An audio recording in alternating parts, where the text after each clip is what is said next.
बंधुओं, आप सब जानते हैं कि 1857 की पहली क्रांति असफल हो गई। इसके बाद 1947 की आज़ादी की क्रांति भी असफल हो गई। अगर 1947 की आज़ादी की क्रांति असफल नहीं होती तो 1974 में जयप्रकाश नारायण जी को संपूर्ण क्रांति का शंखनाद नहीं करना पड़ता। जयप्रकाश जी ने कहा था, अगर सच बोलना बगावत है तो समझो मैं बागी हूँ। जयप्रकाश जी ऐसा कहने को बाध्य हो गए थे, पर दुख है कि 1974 की क्रांति 1977 में सरकार बदलने में तो सफल हो गई, पर इससे देश में कुछ बदला नहीं। मेरा मानना है कि 1857 की क्रांति, 1947 की आज़ादी की क्रांति और 1974 की संपूर्ण क्रांति, इन तीनों क्रांतियों की असफलता का कलंक हर उस भारतीय के माथे पर लगा हुआ है जो भारत को गरीबों के लिए एक खुशहाल राष्ट्र के रूप में देखना चाहते हैं। कोई भी राष्ट्र महान तभी बनता है जब उस देश के गरीब खुशहाल होते हैं, पर भारत का गरीब आज भी दुखी है। किसान आत्महत्या कर रहे हैं, मजदूर भूखमरी के कगार पर है, देश की शिक्षा और स्वास्थ्य व्यवस्था महंगी है। लोकतंत्र तो गरीबों की व्यथा को दूर करने के लिए बनाई गई एक व्यवस्था है, पर आज के लोकतंत्र में अमीर तो अपना काम रुपए के बल पर करवा पा रहे हैं, लेकिन गरीब बेबस है, लाचार है, मजबूर है। जरा सोच कर देखें, क्या ऐसे देश के लिए कई क्रांतिकारी फांसी के फंदे पर झूल गए? जरा सोच कर देखें, क्या ऐसे ही देश के लिए कई क्रांतिकारी फांसी के फंदे पर झूल गए? आज के संवाद में मैं इतना ही अपनी तरफ से कहूँगा, और अब मैं आपको कुछ क्रांतिकारियों के उन पत्रों को पढ़कर सुनाऊंगा जो पत्र वे फांसी पर चढ़ने के पहले लिख गए थे। इन पत्रों को पढ़कर सुनाने का मकसद इतना ही है कि इसे सुनकर अगर आप बेहतर देश बनाने का संकल्प लें तो अच्छी बात है, नहीं तो जैसा है वैसा तो चलता ही रहेगा। यह तो जीवन है। गाय बैल भी अपना किसी तरह से जीवन चला ही लेते हैं, तो हम सब का चल ही जाएगा। आइए अब सीधे ये पत्र पढ़ता हूँ। मैं आपको पत्र सुनाऊँ इसके पूर्व आइए जरा पिछली घटनाओं को समझें। 9 अगस्त 1924 को लखनऊ से लगभग 8 मील की दूरी पर छोटे से स्टेशन काकोरी के पास क्रांतिकारियों ने रेलगाड़ी रोककर सरकारी खजाना लूट लिया। चंद्रशेखर आज़ाद को छोड़कर इस केस में शामिल बाकी क्रांतिकारी शीघ्र ही पकड़े गए।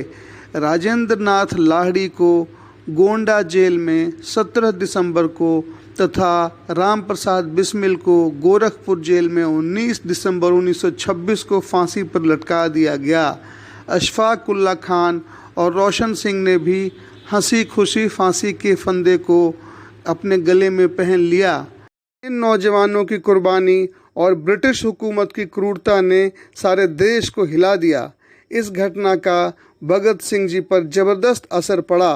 वह कानपुर निवास के दौरान ही हिंदुस्तान रिपब्लिकन पार्टी के सदस्य बन गए थे। उन्होंने खुद ही लिखा है, फिर सारी जिम्मेदारी अपने कंधों पर उठाने का समय आ गया।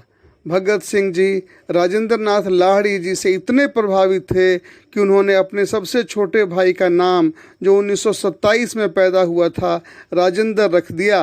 राजेंद्र नाथ लाहिड़ी जी बनारस हिंदू विश्वविद्यालय के एमए कक्षा के छात्र थे। 1925 में उन्हें काकोरी केस के संबंध में गिरफ्तार किया गया और मुकदमा चलाया गया। उन्हें फांसी की सज़ा सुनाई गई। रहम का याचना पत्र दिया गया, जो अस्वीकार कर दिया गया। तब राजेंद्र नाथ जी ने अपने बड़े भाई को यह पत्र लिखा, मेरे प्रिय भाई, आज मुझे बताया गया है कि वायसराय ने मेरी रहम की दरख्वास्त को नामंजूर कर दिया है। जेल के नियमों के अनुसार मुझे 1 सप्ताह के भीतर फांसी पर चढ़ा दिया जाएगा। तुम्हें मेरे लिए अफसोस नहीं करना चाहिए, क्योंकि मैं अपना पुराना शरीर छोड़कर नया जन्म धारण कर रहा हूँ।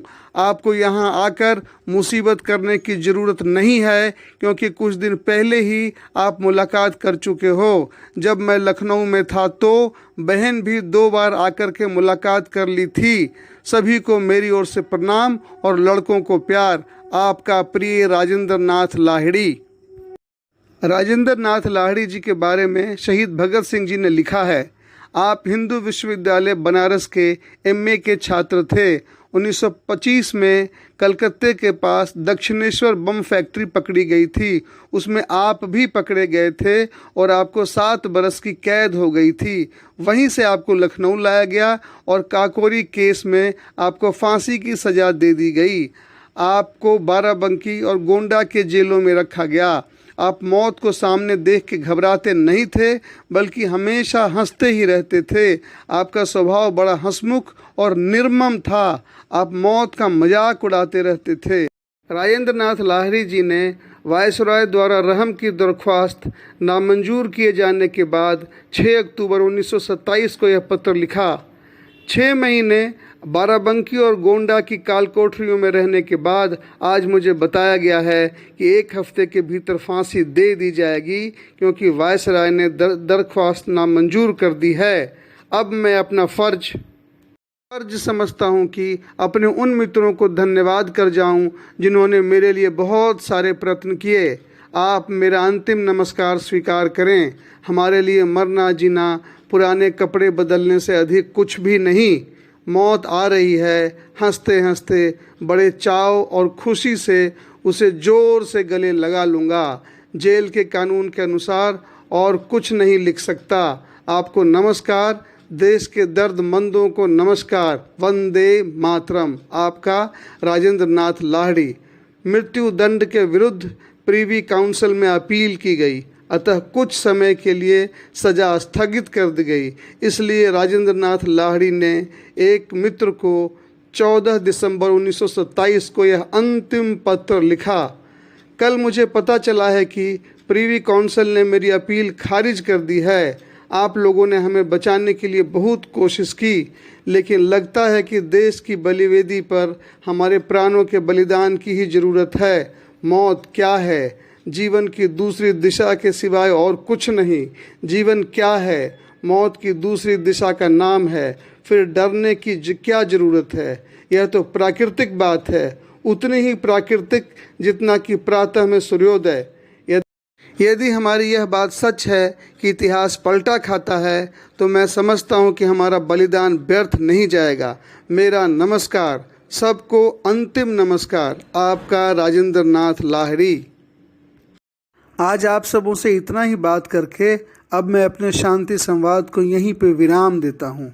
भाई पुरुषोत्तम का सभी स्नेहीजनों को स्नेह वंदन और हृदय से आलिंगन।